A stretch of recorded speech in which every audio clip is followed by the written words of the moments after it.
Talking about small sample sizes, we talked about Sabonis. We're going to talk about another small sample size.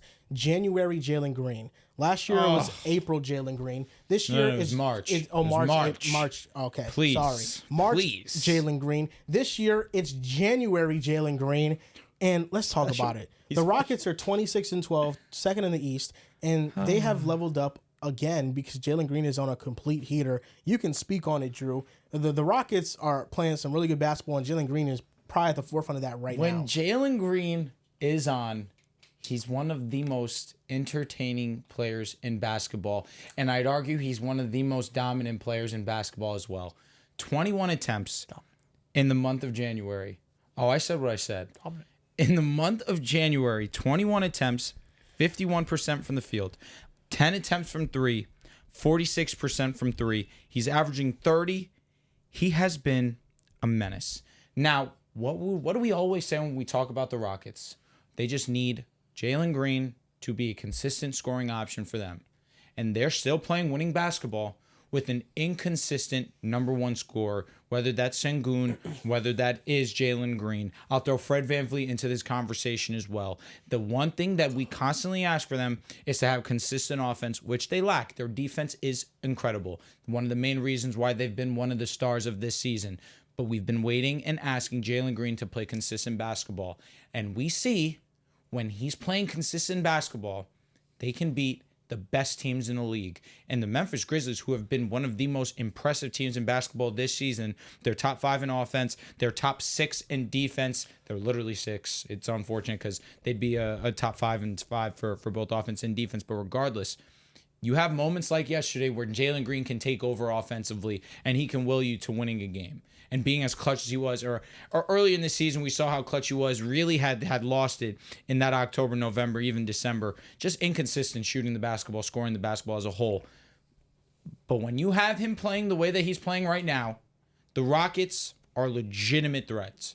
They are a legitimate threat to any team because what you can have consistent is defense. And defense can transfer over into the playoffs.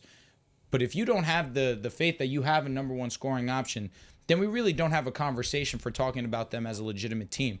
But if JG can play this consistently, the Rockets are legit. Now, of course, I'm not going to be blindly, Jalen Green, we're here. I'm always going to be a fan. I'm a fan of Jalen Green. I love watching him play. But we're seeing how great the Rockets can be when Jalen Green's on. And hopefully we can just see it carry over for the rest of the season. That's the biggest question. I'm not saying average 30 either. No, of course I'm not saying that. Realistically, he's probably not going to average 30 on Give me 25 on 48% from the field. That's all I ask. What the Rockets desperately need is some version of this. That's why they've been in conversations with Jimmy Butler, or maybe not real ones, but, leaked ones that we make up. Jimmy Butler, Kevin Durant, Devin Booker. They desperately need a consistent number one scorer. This defense is all world. One of the best defense, not the best defense. Probably second best because OKC is just historical right now. But this defense is all world. We know that's Ime's strong suit. We know they have the personnel for it. Amen Thompson himself has been playing out of his mind this season. And it feels like every day you look up and, oh shit, Amen dropped fucking 21, 15 and 5 stocks today. Like he's just, every game feels like he's doing something special. But it really does feel like the ceiling of this team, and I don't even know if there's a real ceiling because they're so young. And going into the playoffs, I think right now, for example, they're the 2 seed. Yeah, for sure. I'm saying going to the playoffs, they're the 2 seed right now. I think as it currently stands, they face the Timberwolves, for example.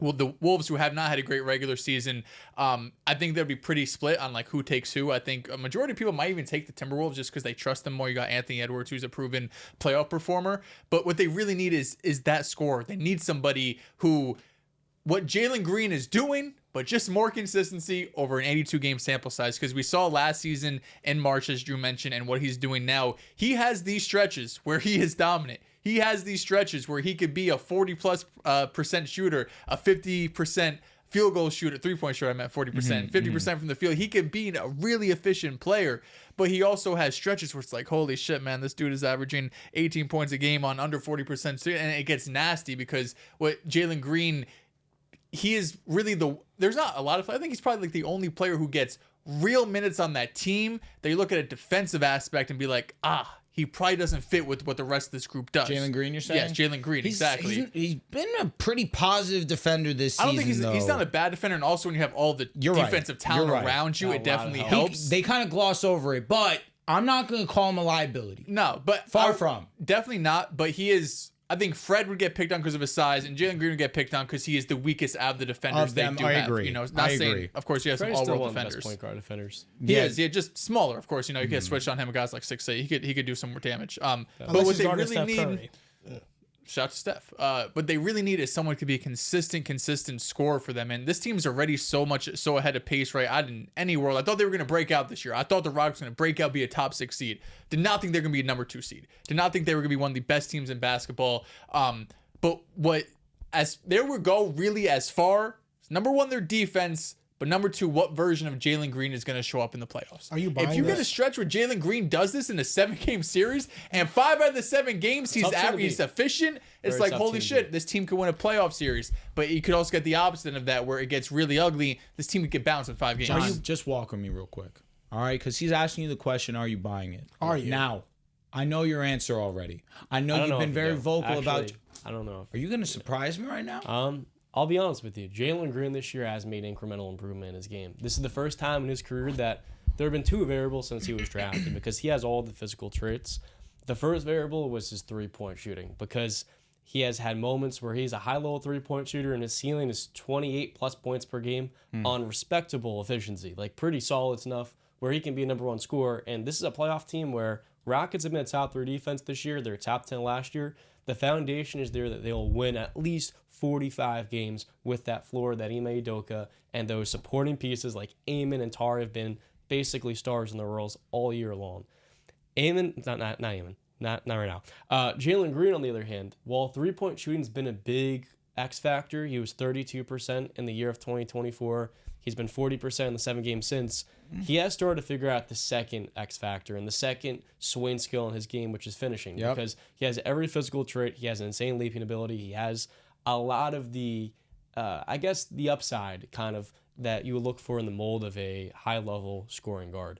This year is the first time in his career that he's gone above the threshold of 65%. He's even climbed up to 70% at the rim to where he's starting to slow down a little bit more. And he being in year 4, it's finally a time where he's kind of been able to, I guess, gain that veteran savvy to play a little more control. Because sometimes when a player only plays at 1 speed, he's predictable. And now all of a sudden it's a lot more easy to guard because a guy like De'Aaron Fox, what makes him so fast is his deceleration ability. So I think we should have expected Jalen Green to make this step forward with more time and reps because the benefit of being in Houston is that they've been very patient with him.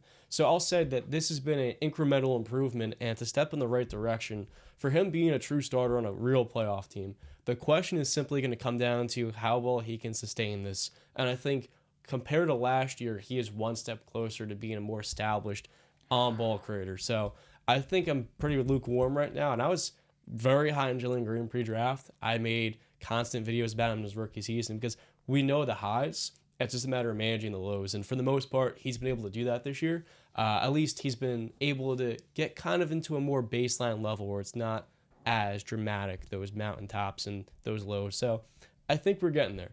No, He's long had story 2 short. good months. October, Yep. January now. All the areas between there, don't really talk about it. No, that November, December's nasty. I just That feel October like month is like Yeah. 7 games. Literally. I just feel like when I watch Jalen Green and watch his bad games and his good games, I don't really feel like there's much of a difference with the shot diet that he has. It's the same shots, and he just happens to make them in some stretches. But he goes on these bizarre cold streaks that really brings down the entire team. And then it feels like he's just a dark cloud when that happens. And you're just like, what the hell? Because really, there's no reason why he shouldn't be performing at a very high level. Like, there's no reason why he shouldn't be averaging 24 on good efficiency. Like, the shots are there for him to be had. Every tool. He has every tool. Yeah, no, I mean he's got a bag, he can shoot, he can get to the rim. He is one of the most athletic players in the league. He is. He's got it all. I will say one more thing. Finishing's been a step forward. 3-point shooting is the biggest question, but one more thing, which I made the De'Aaron Fox comparison before, and that's an all-star guard. He is shooting like 30% for mid-range, and his floater game is something that we've been waiting on as well. If he can add that into his bag, he doesn't have to be a 37% 3-point shooter. He just has to be someone that can score in the in-between space. If he does one of those two things at a commendable level, you're talking about someone who can get to that 24-point-per-game mark. Jaylen Green's a legitimate, I would say he's a great catch-and-shoot 3-point shooter. It's just the fact that he's going to have the ball in his hands. He's going to have to create for him. He hasn't been a consistent pull-up 3-point shooter. That's one thing when you see him get on these hot streaks, Joel, like you mentioned, similar shots, it's just when he gets hot, they're going in. But then the thing is, he has so much volume that when they're going in, now we're looking at a dominant force. I just want to see it consistently. If he closes the season playing a notch, just a notch below this, we're talking about a top 50 player easy. Maybe even top 40. Better than Bam? I can't go that far. Oh, yeah. Oh, yeah. Oh, yeah. Definitely not going that far. Plays at this level. Well, yeah. I mean, this Just 7-game stretch just you're a saying? notch, just a notch low. Like he mentioned, 24, 25% on good efficiency. You're on one of the best teams in the league. That's what it is. It's the efficiency. He's a good defender. I'm not going to slide him. I think he's a good defender. Is he on the level of the Freds, the Taris, the Amen? Obviously not. And like what you were saying, your sentiment's correct. He's the odd man out, but he's still a good defender in his own right. It's the inconsistency as a scorer, which is his role. But when we see him play the way that he's played over these last few stretches, this last stretch of games, this is where the fans start to get excited and really start to go back on the idea of Jaylen Green, because the idea gets turned into reality. I will say that the expectations on Jaylen Green have been sky high since the time he was drafted, and that expectation of him sustaining this is just unreasonable. I feel like if he can get to that point, which Joel highlighted, which was 24 points a game, on league average efficiency, we're talking like 58% true shooting, 35% from three, that's manageable. Even at that point, I don't think it's really fair to put him in a top 50 discussion, because there's so many other things, especially in the playmaking department, that I think is what puts you and catapults you into that discussion. Mm-hmm. And until he shows that in the future, which on this Rocket team, they don't necessarily have to ask him to do right that. now he's only averaging 2 They have, assists. But you they think have he's- Freddie, but they hey, have Şengün, they have Amen. Do you think he's a bad playmaker? His vision is definitely something that's concerning. I don't think he's ever going to be someone who averages more than 4.5 I don't assists. think he's a bad passer, though. I just think that he's not actively looking it out, which we can call it a knock. He's hardwired to be a scorer. I don't think being a good playmaker just means being able to throw a good pass. I don't disagree. It's being able to consistently break down on defense. And I don't know if he'll ever be someone that... I don't think he his does that ceiling- as like a good level His at ceiling all. to me is Zach LaVine, and even then, I think Zach LaVine has had a higher feel for the game. Hey, and I don't really know. you got me to Zach LaVine. I'm moved. It'd be a great win for the Rockets, obviously. With That's the your most contract they underrated gave him. player in the league. Yeah, well, he's having He's a playing fantastic really season. well. He's having a fantastic He's season. playing a He's fucking playing- If he demon. can, So if he's he gets basically that the level, that's 7-game absolute fucking sample high The Jalen whole Green's year, doing. right. Yeah, he's doing it You're to right. for But 40 Zach games. LaVine's feel for the game is what gives him that ability to still be a playmaker. He's an older player too. He's like, late But he 20s always in kind the of league. had that earlier in Chicago to where it felt a little bit different. It's I just think what would happen if Zach LaVine was healthy?